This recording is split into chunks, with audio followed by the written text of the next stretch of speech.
we've looked at straight line depreciation, double declining balance depreciation, and units of production depreciation.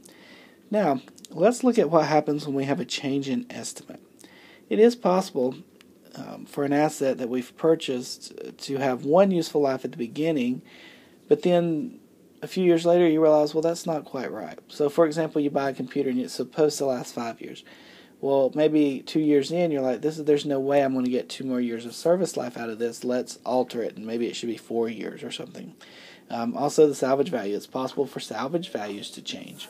Remember, salvage value is an estimated value at the end of an asset's life. So as the market conditions change, that salvage value can change as well. So let's look at this example. We've got on January 1st, 2012, Parker Company purchased a computer costing $12,000. Originally, the company had a $900 salvage value and a 5-year useful life. Let's calculate the depreciation for 2012 and 2013. Well, we're going to use straight line depreciation. So straight line depreciation, remember the formula is cost minus salvage value, and then we take that and we divide it by the useful life in years. So for this asset, we would take $12,000 minus the $900, and then we divide that by 5. And that would give us an annual depreciation of $2,220 per year.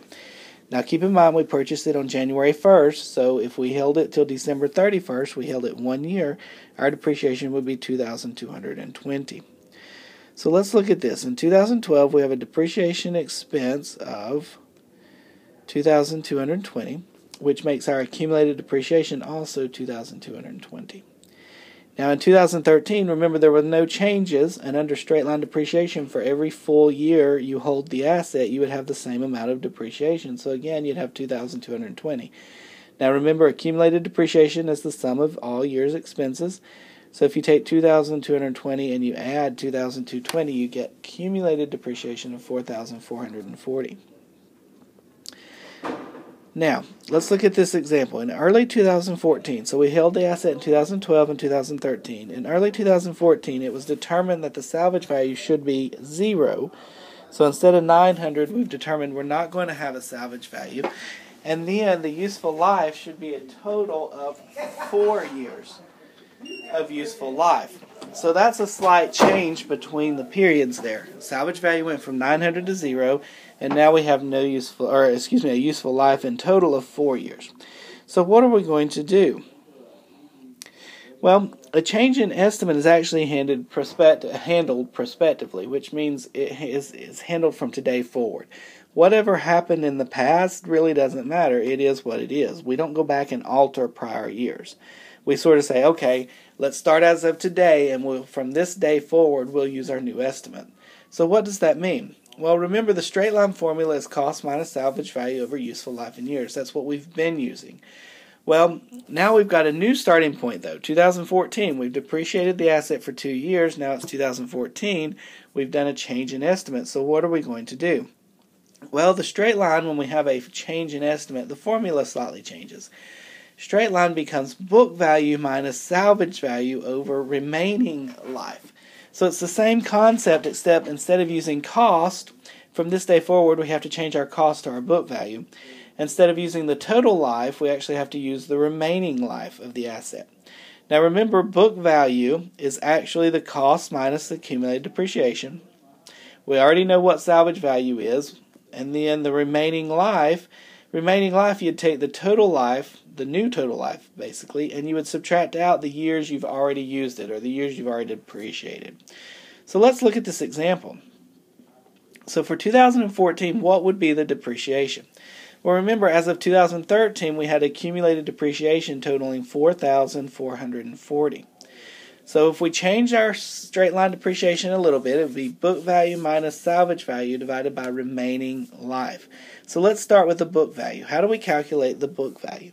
Well, we said book value is cost minus accumulated depreciation. So remember, this asset cost us $12,000. Through the end of the year of last year, we had $4,440 in depreciation. So our book value currently is $7,560. That becomes your new cost basis for the change.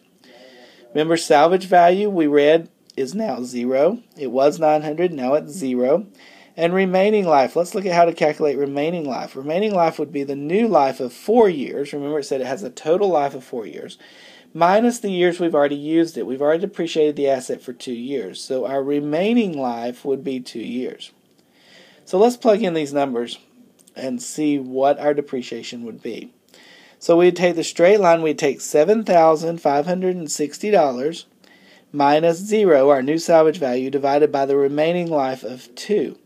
When you do that, you get $3,780 per year. So from this point forward, we wouldn't depreciate $2,220 anymore. We would depreciate $3,780. So let's review. If we were to look at each year here, remember in 2012 and 2013. 2012 we expensed $2,220 for a total of $2,220. In 2013 we did the same thing, giving us a total depreciation of $4,440 on this asset. Now remember, in 2014 though, we changed our method. We got a new salvage value and a new life. We changed our estimate. We did not change our method. We changed our estimate. In doing that, we get a new expense of $3,780. That would bring our accumulated depreciation to $8,220. From that point forward, we would depreciate $3,780. So in 2015, under straight line, we'd do the same amount. And again, that brings our accumulated depreciation to $12,000. Now we've reached the end of the asset's life. Remember, we changed the life from 5 years to 4 years. We have depreciated a full 4 years here. The accumulated depreciation is $12,000. Well, remember, at the end of the asset's life, the book value must equal salvage value. What was the salvage value? Remember, we changed it to 0. So if you take $12,000 cost, you subtract accumulated depreciation of $12,000, that gives you a book value of 0. Book value 0 equals 0 salvage value.